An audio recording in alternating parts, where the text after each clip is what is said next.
In this lesson, I'm going to go over the tools that you need for making wire-wrapped jewelry. I'm going to show you chain nose pliers, round nose pliers, and flush cutters. And something that's important for all of these tools is to make sure you look for something that's going to fit comfortably in your hand. So if you have a larger hand, you might prefer longer handles. If you have smaller hands, you might prefer smaller handles. But the important thing is you want to find something that feels comfortable to you. And another consideration to that end is nice soft padded handles instead of hard rubber or plastic handles. If you're going to be using these a lot, you want them to be as comfortable as possible. And there are definitely some brands out there that have a more ergonomic design. Most jewelry pliers should be equipped with these little springs here so that your hands don't have to work as hard. When you squeeze and then release, the springs automatically open them back up, so you don't have to actually go in and open the pliers back up with your hands each time between uses, because that would get really tiring. Now, I don't want you to worry too much about brands. I definitely have some brands that I can recommend, including these Tronex. These are amazing tools. They are really top-notch, high quality, very comfortable, and they're going to last forever. But if you're just starting out, you don't have to spend a lot of money. There are plenty of options out there for each of these, and I'll tell you what to look for. Starting with the chain nose pliers. Chain nose pliers in general are a long tapered jaw that is smooth and flat on the inside and kind of a rounded edge on the outside. We use chain nose pliers for gripping wire, bending wire, opening and closing jump rings, simple loops, eye pins, ear wires, etc., and tucking in wire ends after wrapping. We don't want to use them for trying to make loops. The first feature about chain nose pliers that is extremely important is that they have a smooth, flat inner jaw. There are lots of pliers out there that are not specifically for jewelry making that are going to have ridges in them, and you do not under any circumstances want to use that when you're making wire jewelry, because those ridges will leave marks in your metal. Because the wire is soft enough to bend, that means it's soft enough to take marks from the tools. Another feature to look for is a nice long tapered jaw. I like these particular ones because they have a really nice fine tip, which is excellent for getting into fine places when we're going in and tucking in our wire between wrapping beads. Let's talk about round nose pliers. Round nose pliers have two cone-shaped jaws that are wider at the base and finer at the tip. We use round nose pliers for making curved bends and for making loops. We don't want to use them for gripping wire or trying to make sharp bends. What I like to look for in round nose pliers is the length of the jaw. I like a long jaw that's really nice and finely pointed at the end.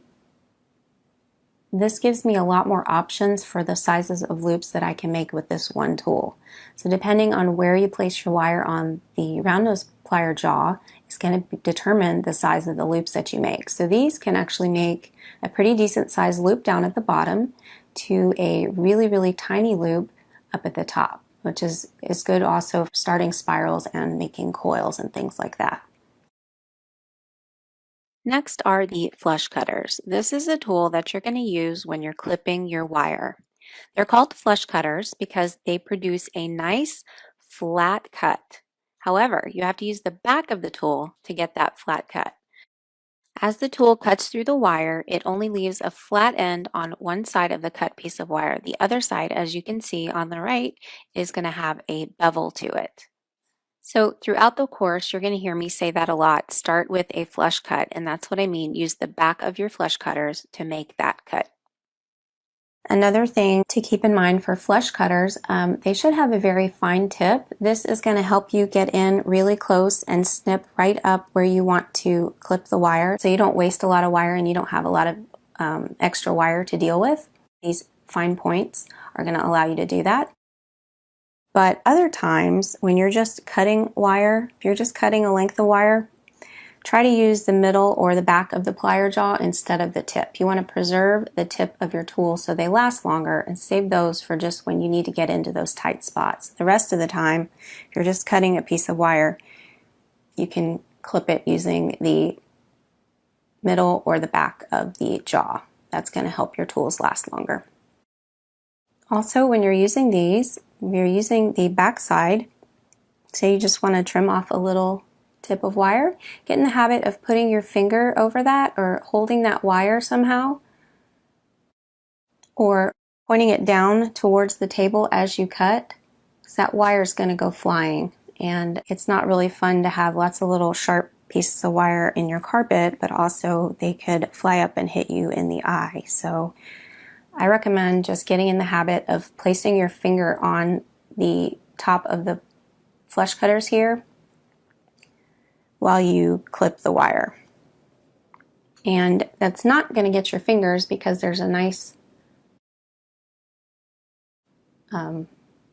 concave surface there. You can actually rest your finger right on the top as you clip, and you're not going to get any skin in there. Another thing to keep in mind for all of these tools, these are your standard tools that are good for the wire that we're going to be working with in this course, which is 22, 24, and 26 gauge for the most part. If you start venturing into thicker gauge wire, I want you to make sure that the tools you're using are appropriate for that. They should tell you what gauge to use.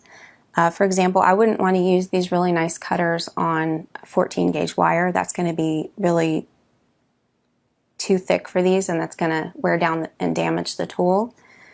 So I tend to have another pair that is a more heavy-duty pair of flush cutters for thicker wire. But again, for this course, you shouldn't have to worry about that. I just wanted to let you know in case you branch out into thicker wire. I don't want you to damage your tools. The same goes for the tips of the round nose and the chain nose pliers.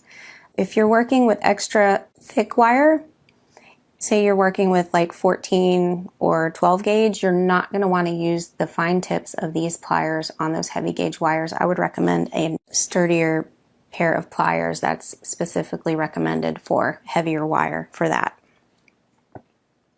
See the difference there?